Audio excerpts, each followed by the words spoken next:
Bénédicte et sa famille contraints de prolonger leur séjour. L'arrivée de Bénédicte remémore à William de pénibles souvenirs d'enfance. Quand Bénédicte était plus jeune, leurs parents lui laissent tout passer.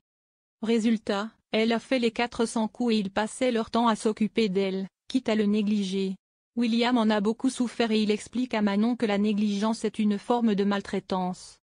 Manon déplore que son père reste bloqué dessus et n'arrive pas à tourner la page.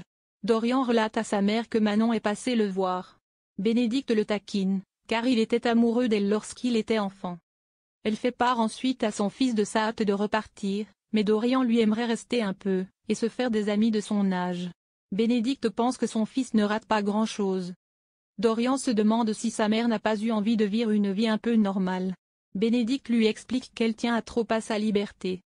Pourtant, elle va devoir rester plus longtemps que prévu. Étienne, son mari, la contacte au sujet de la pièce qu'ils doivent changer sur le voilier. Bénédicte passe ensuite à l'hôpital et apprend à William qu'ils sont contraints de prolonger leur séjour de 2 semaines, car le mécanicien est obligé de commander une pompe injection pour leur voilier. William ne saute pas de joie. Judith et Noah se rapprochent. Judith et Noah organisent la fête prévue le soir même au mât. Judith a jugé bon de ne pas inviter Suleiman, car il doit partir dans l'après-midi passer le week-end chez son père à Calvière. La jeune fille confie à Nour que Noah lui plaît et elle estime avoir le droit de s'amuser un peu. Mais Nour désapprouve son attitude, car elle sait à quel point c'est douloureux d'être trahi par la personne que l'on aime. Judith lui confie être un peu perdue en ce moment. Nour pousse Judith à inviter Suleiman. Judith cède, mais une fois Nour le dos tourné, elle efface le SMS qu'elle était en train d'écrire à son petit copain. Noah est venu donner un coup de main pour la sono. Judith en profite pour l'inviter à la soirée. Noah décline et laisse Judith s'imaginer que c'est à cause des histoires qu'il y a eu entre leurs 2 familles. Mais Noah se ravise et se rend à la fête qui bat son plein. Judith se montre par ailleurs très complice avec lui, et ne remarque pas que Suleiman vient d'arriver. C'est l'heure des explications. Suleiman a appris par Gabriel que Judith donnait une fête.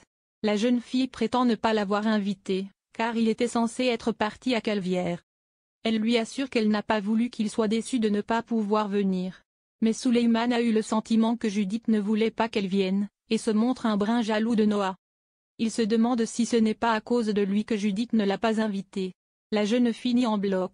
Noah rejoint Judith sur le ponton. Elle lui confie ne pas être certaine de vouloir continuer les études. Noah lui confie en retour que l'homme a de son grand-père et sa maison et qu'il ne voit pas se faire autre chose. Puis, ils évoquent ce que Jeanne a traversé avec l'enlèvement d'Alex.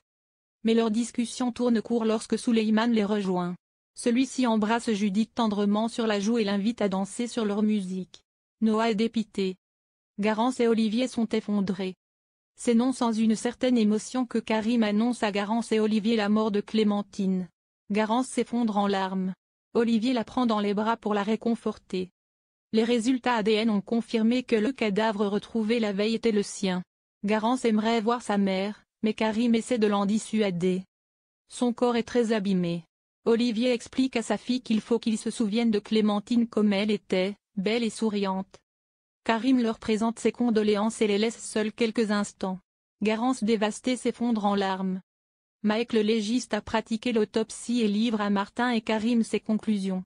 L'état de dégradation du corps de Clémentine suggère qu'elle soit morte par strangulation, il y a environ 6 semaines.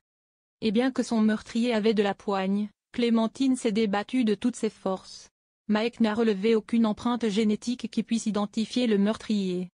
Martin décide de convoquer Sacha afin qu'il identifie le cadavre. Il espère le faire craquer. Sacha reconnaît la chevelure de son ex-compagne et fait mine d'être très affecté par la mort de celle qu'il aimait de toutes ses forces. Martin cherche à lui faire avouer le meurtre de Clémentine, mais Sacha ne fléchit pas.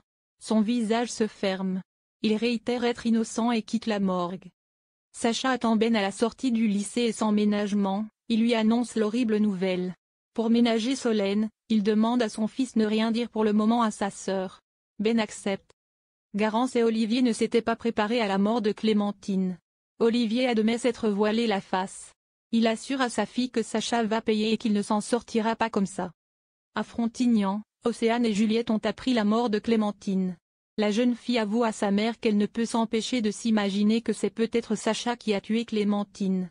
Gaspard surprend la fin de leur discussion. L'adolescent qui met son père sur un piédestal prend sa défense et condamne l'attitude de sa sœur lorsque Juliette fait un léger malaise. De son côté, Chloé appelle Maxime à l'Institut Auguste Armand pour lui annoncer la triste nouvelle. C'est un choc pour Maxime, Clémentine a été son premier amour. Le soir venu, Sacha rentre à Frontignan lorsqu'il reçoit un SMS d'un numéro inconnu. « Moi, j'ai vu ce que tu as fait à Clémentine Doucet.